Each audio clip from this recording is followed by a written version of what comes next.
Well, first it was toilet paper. Now it could be your comfort on hot summer days. The latest product shortages and what you can do about them. Plus, a push to save families the pain of losing a child to gun violence. And a resolution to end the state's extra unemployment payments. But will it change anything? That's what we're talking about right now on Kansas Week.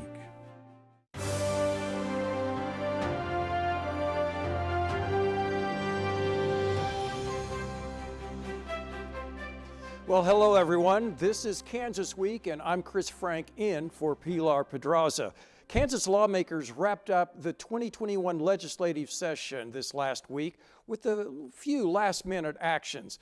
For one thing, they failed to override the governor's veto of a short-term insurance expansion, but did pass a resolution urging her to end the extra unemployment payments.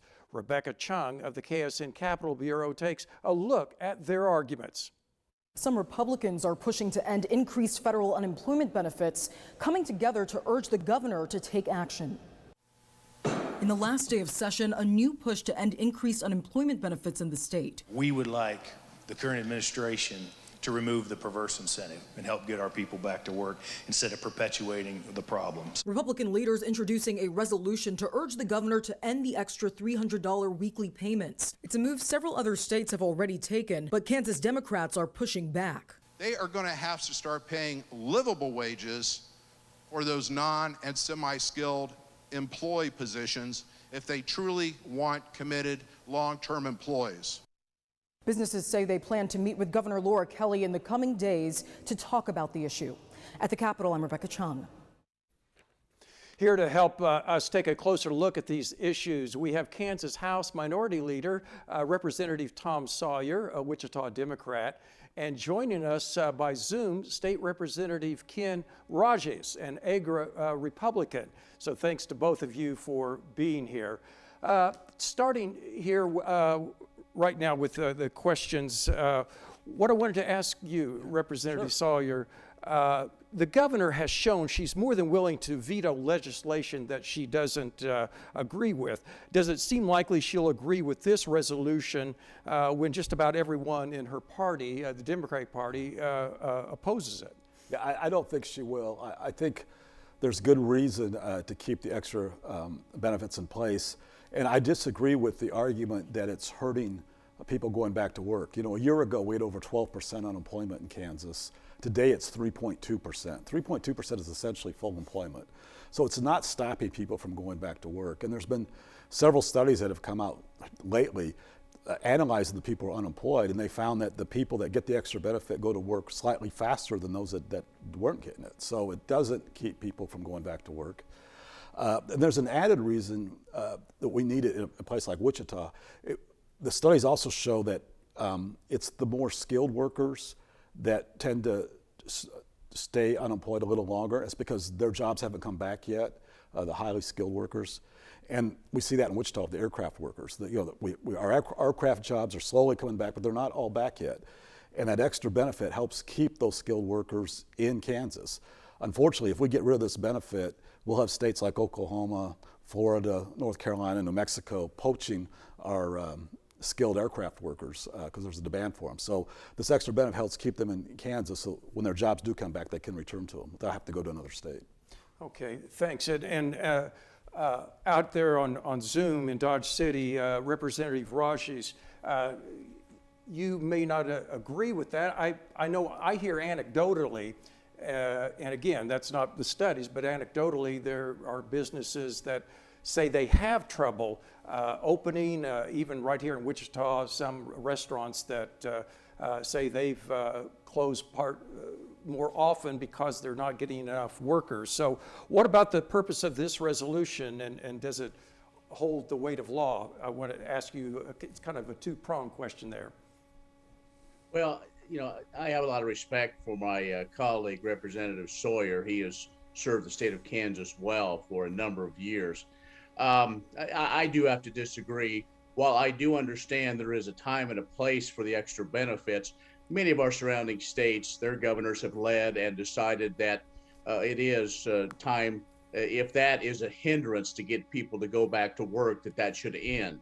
Now, in watching the opening package there, I think what's missing is probably the true story, where the conversation is about living wage and trying to pay a very high wage for a beginning level a job. Someone that is starting out maybe with no work experience at all to begin at $15. Well, how can you, I don't know how you're going to gain much, because those that say have been working for many years at $16, $17 an hour will go and say, well, I want, $20, $25 an hour then. So it's all relative, because we're already seeing inflation going up now. So I think what the legislature did, and again, it's a resolution, a non-binding resolution, but encouraging the governor to, and I know she has said that she's still deciding what she wants to do. And my guess is it will play out the way it is with the federal situation till September. But I do agree with my colleague that yes, we do need to support those high paying jobs, those highly technical jobs in the aircraft business. It's so important not only to Wichita economy, but even those of us here in Western Kansas. And so, we can agree to disagree. I think what we did see over the last year, though, was a good bipartisan effort as we were trying to work through the challenges of the Department of Labor here in Kansas. The Republicans and Democrats came together to find solutions and to truly bring help to those in need. And I don't think either party, when those of us as representatives tried to help constituents, we didn't ask if they were Republican or Democrat. We just knew they were Kansans and needed help. Rashi's, while we have you here, could we talk about the short-term insurance bill? This was the second attempt by Republicans to pass legislation like this. So does it come back next year? I would guess that it probably will in some form. Maybe not, if it's not next year, it may be in the next biennium. We have one more year of this biennium, so there will be other discussions about something like this. I know there's an awful lot of discussion, a lot of different words, and we don't have all the time to get into the politics of something like this. Is it a plan for everyone? Absolutely not. But we do have, as many of those that say it was maybe a bad policy or a bad idea, we have evidence as well that some worked well. So that's what happens, is we try to make one size fits all for everyone, and then we run into challenges like this. There were some Republicans that didn't vote. They voted in to sustain that veto, and that's their right. But we'll go on as we do in politics, and then fight another day. All right, thanks. Well, over the last year or so, many cities across the state have seen an increase in gun violence, especially among our youth. A new group aims to do something about that. KSN's Giovanni Carrillo shows us how. Ned Elkins is the co-founder of Stand Up for Life. It's an organization made up of grieving parents who are coming together to end gun violence in Kansas. A lot of people are not concerned about gun violence until it touches their doorstep. Elkins lost her son when he was shot in 2014. She says part of the organization's objective is to provide grieving families with resources that can help with their loss. We're just uniting for the sake of protecting our babies and spreading the word about gun violence. And really it is about family preservation. They are also looking to get ahead of the issue by talking to kids in a way they can understand it. They are covering topics like bullying and mental health. That we've made an impact out here amongst our community in the youth. The youth trust us. They talk to us. We don't judge them. We don't look down on them. We love them where they're at. While it may take a village to help create change, they are happy many around the community are willing to help. What we're doing is we're changing one life at a time. That's the only way we can reach the right amount of people. This summer, the group will host a camp for middle and high school students around Kansas. Here for you, Giovanni Carrillo, KSN News 3. Well, Representative Sawyer, what can lawmakers do to help with this problem? And are there solutions out there? And is this even being discussed? Well, I'm glad to see an organization like this in Kansas to help educate people. I think it's really important that people are careful with their guns. Kids have a lot of curiosity, and gun safety is extremely important. We've have bills in the legislature that deal with gun safety, but the reality is the state of Kansas is one of those states where people like their guns, and they're very popular in the state, and any type of gun safety additional regulations or bills have a hard time in the Kansas legislature. There's just overwhelming majorities of people that support gun rights that make it difficult to do much of anything in terms when it comes to gun safety. But I think it's certainly important that these private groups are out there, because I don't, it's hard to count on the legislature doing much in this area. All right. Well, Representative Rajes, some say the issue often seems to be a question of activities for our youth. Is there a way to increase access to safe and legal activities for them? Well, I think there's always opportunities. Public-private partnerships, I think, are probably some of the best way. Whether it would be basketball or some sort of athletic activity, there's a number of things. I would say, it is a tragedy anytime a young person, or really anyone, dies of gun violence. But we do have to keep one thing in mind. We do have a Second Amendment, and we would hope that parents or guardians and neighbors take that opportunity to teach gun safety and to treat guns with the respect that they deserve. And so I think that's one thing that, yes, the legislature tries and will continue to try to offer opportunities if schools want to do that. I know some schools maybe shy away from getting involved, period. But what happens is we reach a fever pitch when a tragedy happens, and then we want an instant solution. And these issues aren't necessarily solved like a TV show in a matter of, say, 26 minutes. Correct. Well, Representative Rajes, this increase in youth violence also comes as the state legislature overrode the governor's veto this year on a bill expanding the access of 18 and 19-year-olds to guns. It's coincident, and granted, that law hasn't even had a chance to go into effect. Your thoughts? Well, I mean, that's something that's been in the works for a long time. Again, the Second Amendment, if you're 18 years old, you can fight for your country and can carry a weapon. And again, I think, I guess one would hope anyway that you do have some knowledge. But to put all the blame on guns, I would be a little bit cautious. We have a lot of video games out there, and that are very, very violent, more violent than, say, those that go hunting for either game birds or deer or something like that. So one thing in this whole conversation is we have to keep context, and sometimes I believe that gets lost. Right. Well, it's a subject, it's a broad subject that has a lot of tenets to it, but we need to move on to our next subject. Across the state, there's a shortage of affordable homes. Imagine that. It's causing home prices to skyrocket in many cities and leaving some Kansans on the streets.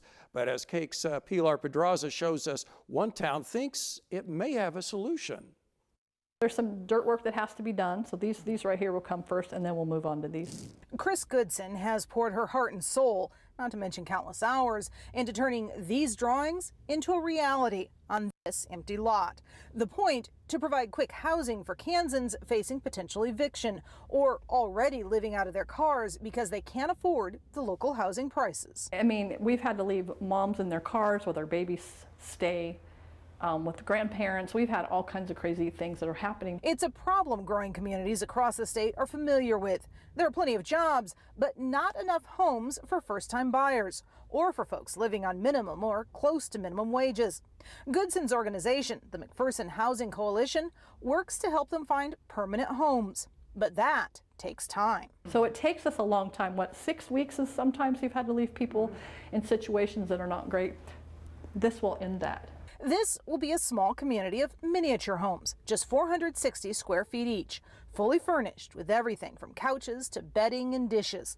They'll serve as temporary lodging for up to 90 days, while the coalition works to find a more permanent solution for each family. The first 5 homes set to go up this summer, with little help from an entire community. It has been churches and industry and all kinds of people are coming out to help us build these. So it's all volunteer people. No one's getting paid. This whole town has come together to help us with this project.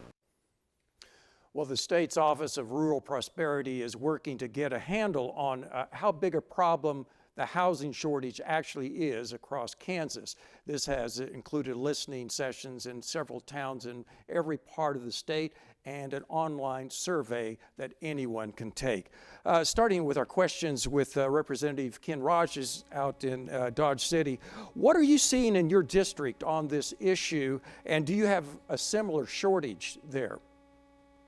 Absolutely. Kudos to McPherson for being so proactive. That's great news. I hope things like this can be copied in some of our smaller communities as well.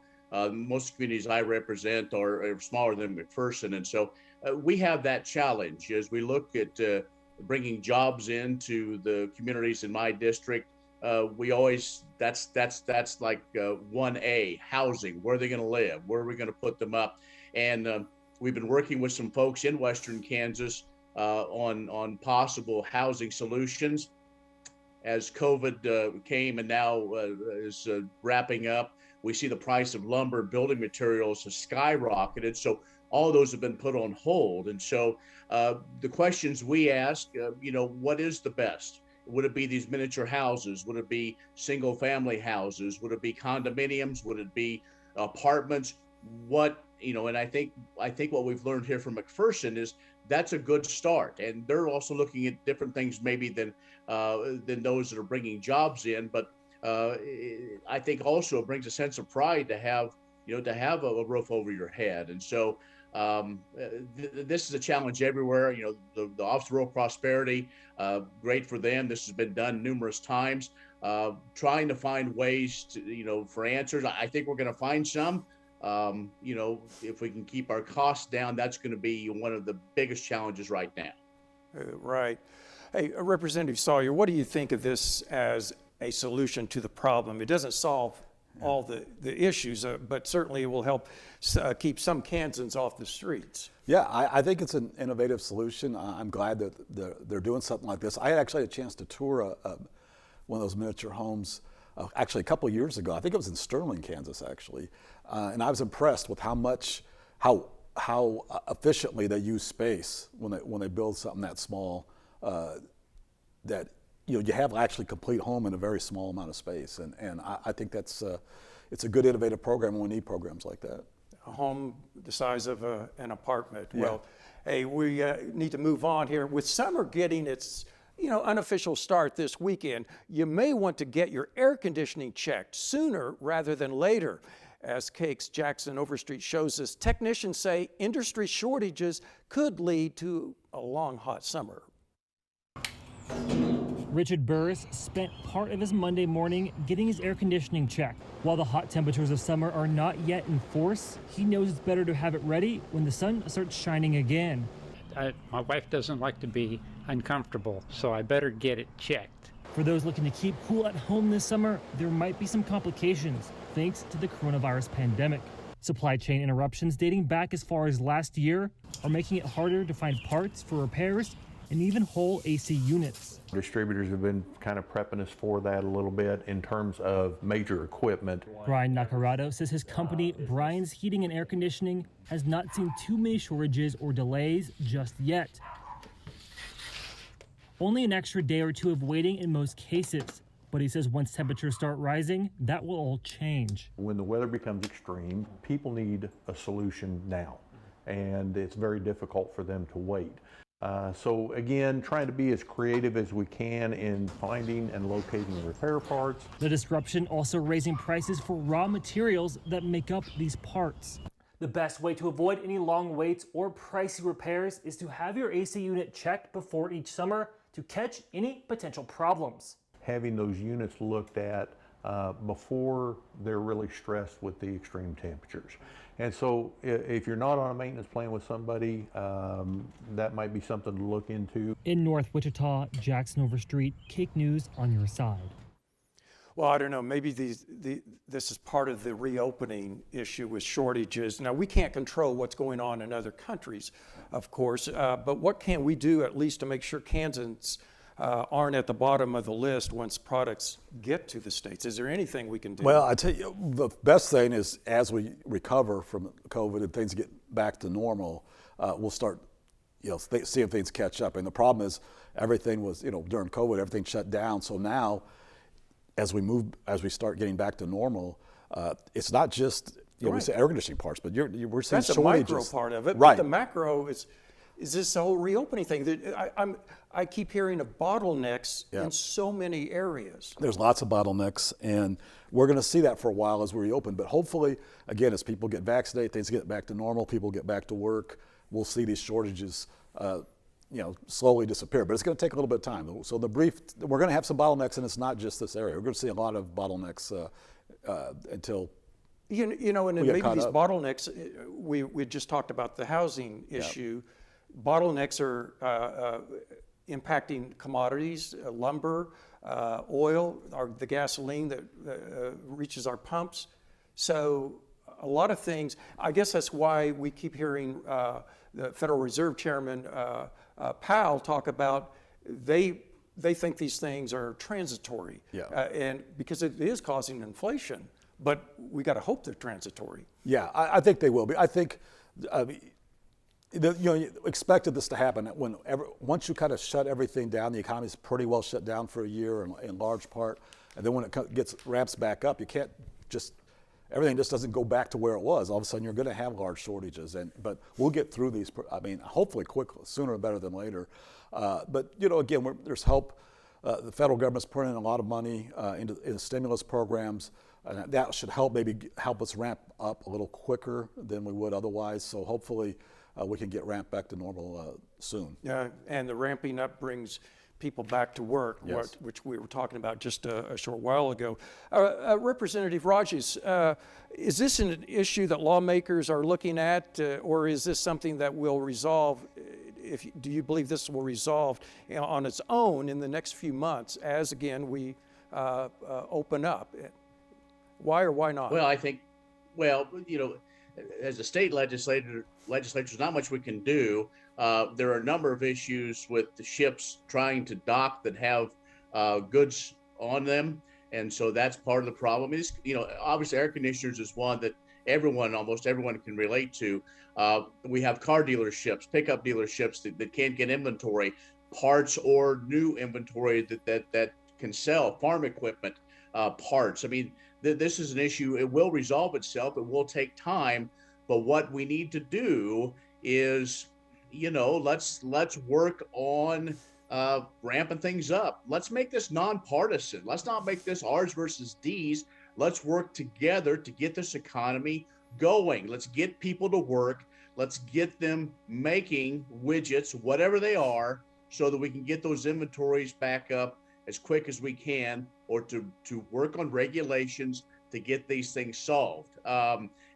Representative Sawyer's right. I mean, when the economy was shut down, it was shut down, and it's slowly getting back. But there are a number of issues, not only just the parts to fix things or to buy new things, but it's the service sector.